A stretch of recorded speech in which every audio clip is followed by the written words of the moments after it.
Hey guys, what's up? So today I want to do a quick little video comparing the Galaxy S2 versus the Galaxy S5. And now it's starting to get a little bit fun here because now we have a 2011 device versus a 2014 device. So we're on 3 years between these two devices. Now this is this is a little bit nostalgic for me because the Galaxy S2 was one of the first phones for my YouTube channel when I got into YouTube 3 years ago. It was a big phone for me because I made videos about it from the Mobile World Congress, and I had some success with that. And it actually started my channel really well, so I want to do this video. Also pretty fun, both these two devices got launched at the Mobile World Congress and they unveiled it there, so it's pretty fun. If you take a look at the design here, let's see if I can let it load. You can kind of see how the Galaxy S2 looked like. A lot of people enjoyed it. They had that little bump there on the back side. And it has a very cool design, I think. We're very straightforward. I did like the big camera on the back side and all that. And then we do have the brand new Galaxy S5. Which I think looks a lot identical to the Galaxy S2, but a little bit more rounded off design. I think the Galaxy S5 looks more like the Galaxy S2 than what it does look like a Galaxy S3, because the Galaxy S3 just look weird. The Galaxy S4 I think is still one of the probably a little bit more cool looking, the coolest flagship device from Samsung. At the moment. I actually do have it with me at the moment, and I actually think that phone definitely looks probably better than the S5. But then the S5 has some cool features like its dust and water resistant, and that is some of the things I want to cover in this little video. So if you start off here, you do a first mini SIM on the S2 versus nano SIM here. It's a smaller SIM card variant. Around 30 grams more weight, the S5, 8.1 millimeters in thickness with 8.5, so it actually is thinner, the S5, which is a good thing. Fingerprint sensor as well that they've been taking from Apple with the iPhone 5s, and then we have this IP67 certification, so dust and water resistant, which is pretty nice. Up to 1 meter in 30 minutes, which is some cool stuff. You do have different type displays here. The Super AMOLED Plus display, they stopped doing those Plus displays and now they're just calling it the Super AMOLED, I think like the HD display.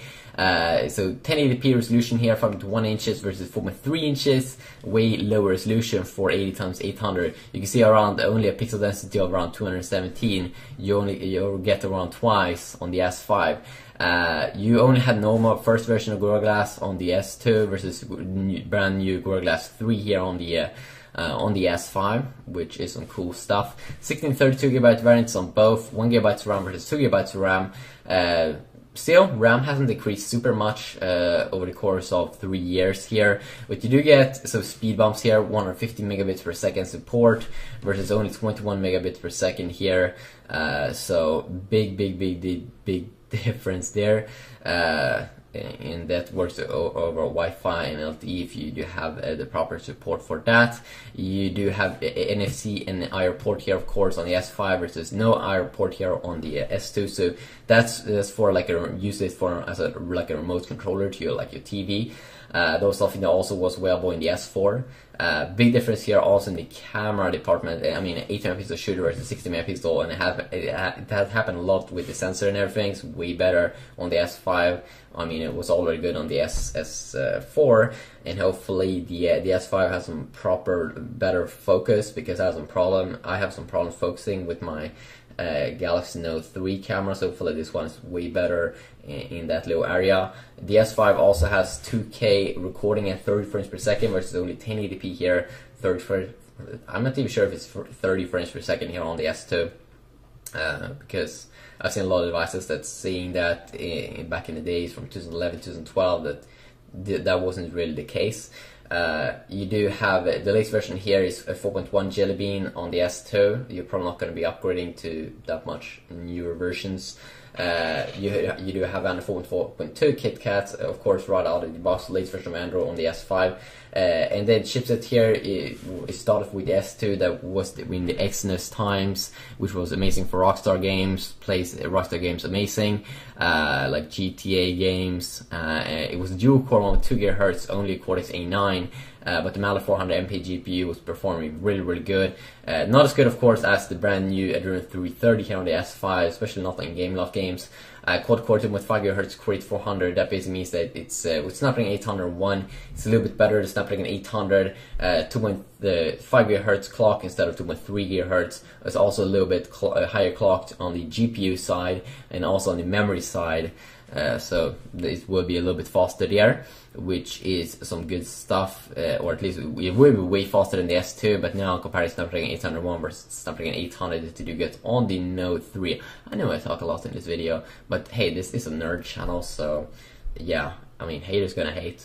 And then you do get the 1650 milliamp battery in the S2 versus the student's 800 milliamp, almost twice the battery power. But then again, the CPU and everything is like twice at least in power, probably like 4 times the power or something. So it needs that extra power or extra battery. And then of course there's a major price difference.